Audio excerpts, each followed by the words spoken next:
दोस्तों 498A की अगर हम बात करें, 498A की बात करता है क्रूएलिटी की। क्रूएलिटी हुई है किसी भी लड़की के साथ उसके हस्बैंड ने, उसके परिवार के किसी भी सदस्य ने, उसके किसी भी रिलेटिव ने अगर उस लड़की के साथ में क्रूएलिटी की है तो वो लड़की ऐसे मामलों में एक FIR लॉन्च करवाती है, FIR दर्ज करवाती है, जो कि सेक्शन 498A को दर्शाता है। 498A में पहले ये FIR दर्ज होती थी, जो पहले इंडियन पिनल कोड 1860 का कानून था, और अब जो ये FIR दर्ज होती है वो सेक्शन 85 में दर्ज होती है, जो कि भारतीय न्याय संहिता 2023 का दोस्तों कानून है। ये जो मामला है FIR दर्ज हो गई तो ये क्रिमिनल केस चलता है, और सिर्फ 498A का ही मामला नहीं चलता है, इसमें साथ साथ और भी कुछ सेक्शंस जोड़ दिए जाते हैं। उन धाराओं के अनुसार भी केस को आगे जाकर तय किया जाता है, बट उससे पहले जाना पड़ता है वुमेन सेल में। वुमेन सेल में जाकर और जो आपके साथ परेशानियां होती हैं या मेंटली टॉर्चर आपको किया जाता है, वक्त आपका खराब किया जाता है, वो मामला और ज्यादा अलग हो जाता है। आज दोस्तों हम बात करेंगे 498A के बारे में, जिसमें कई बार सुप्रीम कोर्ट के कई सारे ऐसे जजमेंट्स आए, रूलिंग्स आई, और कई बार ये भी बताया गया कि अरेस्ट करना जरूरी नहीं है, बट बहुत ज्यादा अगर किसी को चोट आ जाए तो ऐसे में अरेस्ट करना भी पड़ता है। तो दोस्तों आज हम बात करेंगे 498A के बारे में। ज्यादा कुछ जानने के लिए दोस्तों बने रहिए हमारे इस वीडियो के साथ। नमस्कार दोस्तों, फिर एक बार स्वागत करता हूं आप सभी का अपने इस यूट्यूब चैनल पर, जिसका नाम है फाइट फॉर ट्रू, और मेरा नाम है वीरेंद्र। दोस्तों आप में से कोई भी नए वकील साहब है, कोई भी लॉ स्टूडेंट है, या कानून की जानकारी लेना चाहते हैं, या फिर आप पर केस हुआ है या आप केस करना चाहते हैं, वीडियो बहुत काम का है, वीडियो को पूरा देखें। हम उन बातों को डिस्कस करते हैं जो प्रैक्टिकली हम डेली कोर्ट में करते हैं। दिल्ली में हम प्रैक्टिस करते हैं, तो यहाँ पर क्या कुछ चलता है उसके बारे में ही अपनी वीडियोस को आपके लेकर आते हैं। और अगर वीडियो से कुछ हेल्प मिले तो चैनल को सब्सक्राइब करके जरूर जाएं, साथ में लाइक भी कर दें वीडियो को। दोस्तों हालांकि मैंने पहले डोमेस्टिक वायलेंस पर बहुत सारी वीडियोस बनाई है, तो दोस्तों सेक्शन 12 पे कई सारी वीडियोस बनाई है,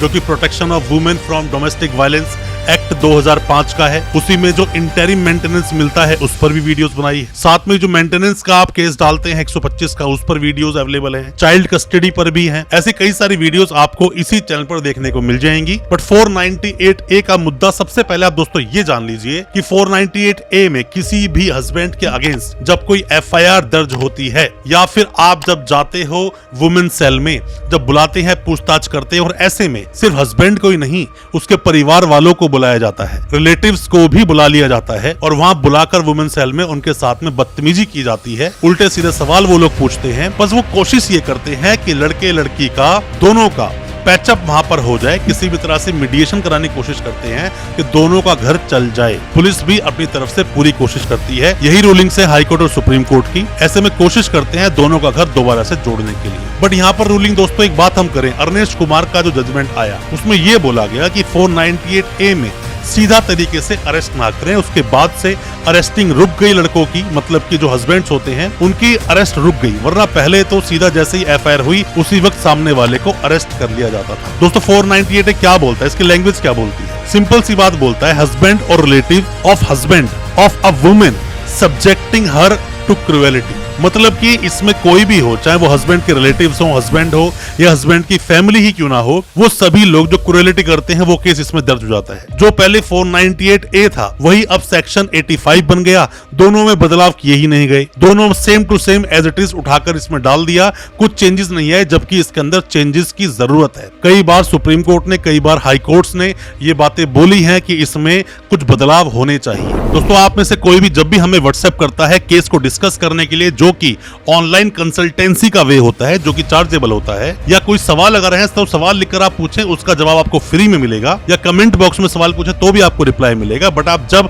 केस को डिस्कस करना चाहते हैं, क्योंकि सभी केस अलग हैं, केस को बिना थोड़ा सा पढ़े हम आपको बता नहीं सकते, तब तक आपको सही एडवाइस हम नहीं कर पाएंगे। फिर चाहे वो मामला मेंटेनेंस का हो, मामला सेक्शन 12 का डोमेस्टिक वायलेंस का हो, या फिर इंटरिम मेंटेनेंस का हो, या फिर 498A का हो, चाहे सेक्शन 9 का हो या डिवोर्स का हो, इन चीजों को समझना पड़ता है। फिर चाहे चाइल्ड कस्टडी का ही मामला क्यों ना हो, कोई भी किसी तरह के सवाल हैं, आप ऑनलाइन कंसल्टेंसी लेना चाहते हैं, दिए गए नंबर पर व्हाट्सएप करें। हो सकता है हमारे किसी सजेशन से, हमारे किसी एडवाइस से आप अपने केस से बाहर निकल सके, अपने केस को आप जीत सके। डोमेस्टिक वायलेंस का जो मामला आता है, ये सिर्फ और सिर्फ ईगो सेटिस्फेक्शन का मामला है। बस ईगो सेटिस्फाई करने की एक लड़ाई है दोनों तरफ से, फिर चाहे लड़के वाले हों, फिर चाहे लड़की वाले हों। यहाँ पर ईगो सेटिस्फाई करने की लड़ाई होती है, और बाद में घर टूट जाते हैं, घर बिगड़ जाते हैं। इसका खामियाजा भुगतना किसको पड़ता है? लड़का और लड़की। लड़की शुरू में जब जाती है बहुत ज्यादा तैश में कि मैं ये कर दूंगी और वो कर दूंगी, जबकि इतना बड़ा मामला होता नहीं है। उस मामले को वहीं पर दबाया जा सकता था। कई बार लड़के वाले भी या फिर लड़का अपनी फैमिली की बातों में आकर भी, दोस्तों देखो, डिफेंस तो लेना पड़ता है, स्टैंड तो आपको लेना पड़ेगा अपनी वाइफ का। शादी आपने कर ली और आप सोचो कि नहीं मेरी वाइफ को कोई कुछ भी बोलता रहे, होता रहेगा, ऐसे नहीं होता। आपको स्टैंड लेना पड़ेगा। अगर कोई गलत उसको बोलता है तो आपको स्टैंड, अगर आप स्टैंड लोगे तो मेरा मानना है कि आपकी वाइफ कभी भी ऐसे गलत स्टेप लेगी ही नहीं। बट फिर भी आप अगर बहुत सारे स्टैंड लेते हो, कई बार फैमिली परिवार से लड़ाई करते हो लड़की के लिए, मतलब अपनी वाइफ के लिए, उसके बावजूद भी अगर वो हरकतें करती है तो एक बात अलग है। बट यहाँ पर अगर आप स्टैंड लेते हो तो कोई भी लड़की इस तरह केस करेगी नहीं। कोर्ट कचहरी मामला पहुंचता है, चार्जशीट लगती है, 498 में चार्जशीट लगेगी। आपको पहले वुमेन सेल बुलाएगी, वहां बिठाएगी, थोड़ा धमकाएगी, सवाल जवाब करेगी। आप वहां नहीं मानोगे तो केस को कोर्ट में भेज देंगे। चार्जशीट लगा देगी पुलिस, और चार्जशीट लगाने से पहले भी कई बार लड़कों से पैसे वसूल किए जाते हैं। पैसे लेते हैं, चार्जशीट लगा देंगे, कोर्ट में केस चला जाएगा, और कोर्ट में केस जाने के बाद में उसका ट्रायल चलेगा सालों साल। बाद में इन केसेस में होता क्या है? राजीनामा। राजीनामा ही होता है एंड में, कॉम्प्रोमाइज दोनों फैमिली के बीच में होता है। एक हैवी अमाउंट लड़के को लड़की को देना पड़ता है, लड़का लड़की को पैसे दे देता है। यहाँ पर डिवोर्स होगा, फर्स्ट मोशन, सेकंड मोशन। उसके बाद आप क्वेश्चनिंग कराने के लिए 498A की जो FIR थी उसे क्वेश कराने के लिए आप हाई कोर्ट जाते हैं। काफी पैसा भी आपका लगता है। तो इन केसेस को आप देखिए। अगर आपका कोई भी किसी भी तरह से घर पे ही मैनेज हो सकता है तो ठीक, नहीं हो सकता केस डालिए, चाहे लड़का हो चाहे लड़की हो, केस आपको फाइट कोर्ट में करना पड़ेगा। और यहाँ पर अगर लड़की के साथ सच में ही क्रूएलिटी हुई है, उसके साथ ज्यादती हुई है, उसके साथ कोई भी अत्याचार हुआ है, तो ऐसे में लड़के को सजा बिल्कुल मिलनी चाहिए। दोस्तों उम्मीद करता हूँ आज का हमारा वीडियो आपको अच्छा लगा होगा। अच्छा लगा हो आज का वीडियो, चैनल को सब्सक्राइब करना बिल्कुल ना भूलें, साथ में लगा बेल आइकन जरूर दबा दें ताकि इसी तरह की लीगल अवेयरनेस की वीडियोस आप तक पहुंच सके सबसे पहले। बहुत बहुत शुक्रिया, धन्यवाद हमारे इस वीडियो के साथ बने रहने।